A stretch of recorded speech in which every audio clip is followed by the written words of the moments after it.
નમસ્કાર વિદ્યાર્થી મિત્રો, સ્વાગત છે તમારું એક નવા વિડીયોની અંદર. તો આજે આપણા વિડીયોની અંદર ગુજરાતી વ્યાકરણના વાક્યના પ્રકાર એનો પાર્ટ 2 છે. સાદું વાક્ય, સંકૂલ અને સંયુક્ત વાક્ય વિશે શીખીશું. તો ચાલો વિડીયોની શરૂઆત કરીએ. સૌથી પહેલા જોઈએ કે સાદું વાક્ય એટલે શું? તો કે જે વાક્યમાં ફક્ત એક જ કર્તા હોય, કર્મ હોય, ક્રિયાપદ આવેલા હોય અને સ્વતંત્ર અસ્તિત્વ ધરાવતા હોય તેવા વાક્યને સાદું વાક્ય કહેવાય છે. ટૂંકમાં આપણે યાદ રાખીએ તો એક જ કર્તા, કર્મ અને ક્રિયાપદથી વાક્ય બનેલું હોય તો એને સાદું વાક્ય કહેવાય છે. એના પછી જોઈએ સંકુલ અથવા મિશ્ર વાક્ય. સંકુલ વાક્ય કહેવાય છે અથવા મિશ્ર, બેમાંથી એક એને કહી શકાય છે. તો જે વાક્ય સંકુલ વાક્ય છે એને જ મિશ્ર વાક્ય કહેવાય, મિશ્ર છે એને જ સંકુલ વાક્ય કહેવાય છે. તો કે જે વાક્યમાં બે વાક્ય હોય જેમાં એક મુખ્ય અને બીજું છે એ ગૌણ હોય અને બંને એકબીજા પર આધારિત હોય તો તેને સંકુલ વાક્ય કહેવાય છે. ટૂંકમાં આપણે જોઈએ તો કે બે વાક્ય છે ને બંને વાક્યો છે, એક મુખ્ય છે ને એક ગૌણ છે અને બંને એકબીજા ઉપર આધારિત વાક્ય છે તો સંકુલ વાક્ય કહેવાય છે. એટલે કે જે વાક્ય રચનામાં બે વાક્યો હોય જેમાં એક મુખ્ય અને એને આધારિત બીજું ગૌણ વાક્ય હોય તો તેને સંકુલ વાક્ય કહેવાય છે. બંને વાક્યો છે એ સંયોજકો વડે જોડાયેલા હોય છે. એના પછી ત્રીજું વાક્ય છે સંયુક્ત વાક્ય. તો કે બે વાક્યો હોય જે પોતે સ્વતંત્ર અર્થ ધરાવે છે, એકબીજા ઉપર આધાર રાખતા નથી. બે વાક્ય છે ને બંને છે એ સ્વતંત્ર છે, એકબીજા ઉપર આધાર રાખતા નથી તો એને સંયુક્ત વાક્ય કહેવાય છે. અને ને, અને, પણ, છતાં, અથવા, માટે એવા વગેરે જેવા સંયોજકથી આ વાક્ય જોડાયેલા હોય છે જેને સંયુક્ત વાક્ય કહેવાય છે. ઉદાહરણ દ્વારા આપણે સમજીએ તો સાદું વાક્ય છે કે છગન લાકડા કાપવા જંગલમાં જાય છે. છગન કરતા લાકડા કાપવા છે, લાકડા છે એ કર્મ અને કાપવું હોય ક્રિયાપદ છે. એમ રીતના વાક્ય ગોઠવેલું છે તો છગન લાકડા કાપવા જંગલમાં જાય છે તો એ સાદું વાક્ય કહેવાય.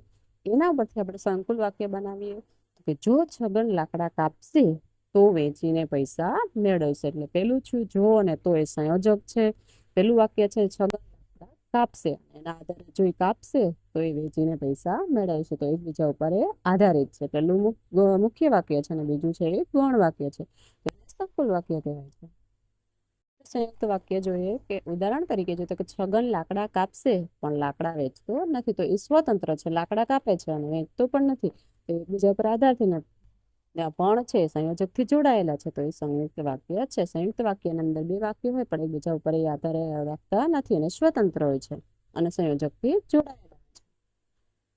આપણે વધારે ઉદાહરણ દ્વારા છે એ ત્રણ પ્રકારના વાક્યોને સમજીએ તો સાદું વાક્ય છે તો સાદા વાક્યના અંદર એક જ કર્તા ક્રિયાપદથી બનેલું હોય છે. ઉદાહરણ તરીકે આગળ વ્યાખ્યા જોઈએ એટલે આપણે એના ફટાફટ ઉદાહરણ જોઈએ. ઉદાહરણ તરીકે છે ફૂલની પાંદડી કોમળ હોય છે તો ફૂલની પાંદડી કોમળ હોય છે તો એ સાદું વાક્ય. બીજું છે સીતા એક સવારે વનમાં બેઠા હતા. સીતા છે કર્તા છે, એક સવારે વનમાં બેઠા હતા તો એ ક્રિયાપદથી બેઠા હતા. એના પછી ત્રીજું છે વૃક્ષો ધરતીની શોભા વધારે છે. તો વૃક્ષો છે એ કર્તા બને ધરતીની કર્મ અને શોભા વધારે છે તો ક્રિયાપદ છે.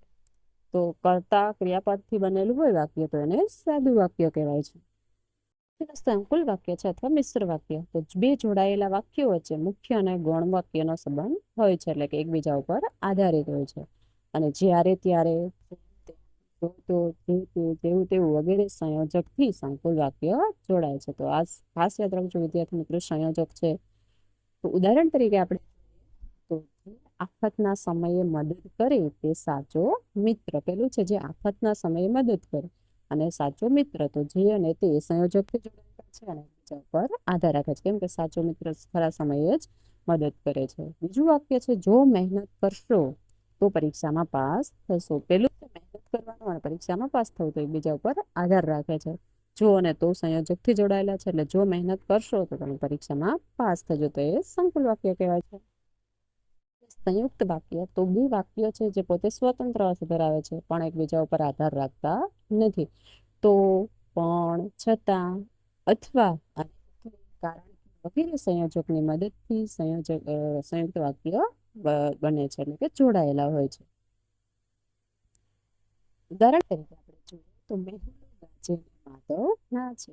મેહુલો ગાજે છે અને નેથી સંયોજકથી જોડાયેલું છે, માધવ નાચે છે. બીજું વાક્ય છે, અચાનક મને લાગ્યું કે વાતાવરણમાં ઉકળાટ છે. અચાનક મને લાગ્યું, અને બીજું કેથી વાક્ય જોડાયેલું છે, વાતાવરણમાં ઉકળાટ છે, એકબીજા ઉપર આધાર રાખતા નથી, સ્વતંત્ર છે. ત્રીજું વાક્ય છે, આકાશમાં વાદળા હતા અને વીજળી દેખાતી હતી, અને સંયોજકથી જોડાયેલું છે. આકાશમાં વાદળા દેખાતા હતા એક વાક્ય છે, અને બીજું છે વીજળી દેખાતી હતી, અને બંને વાક્યો છે એ આનેથી જોડાયેલા છે. તો અહીં વિદ્યાર્થી મિત્રો આપણે સાદું, સંકુલ અને સંયુક્ત વાક્ય વિશે શીખ્યા છે. પસંદ આવે તો લાઈક કરો, સબસ્ક્રાઇબ કરો, અને અન્ય વિદ્યાર્થી મિત્રો સુધી શેર કરો, કમેન્ટ કરો. Thank you for watching this video.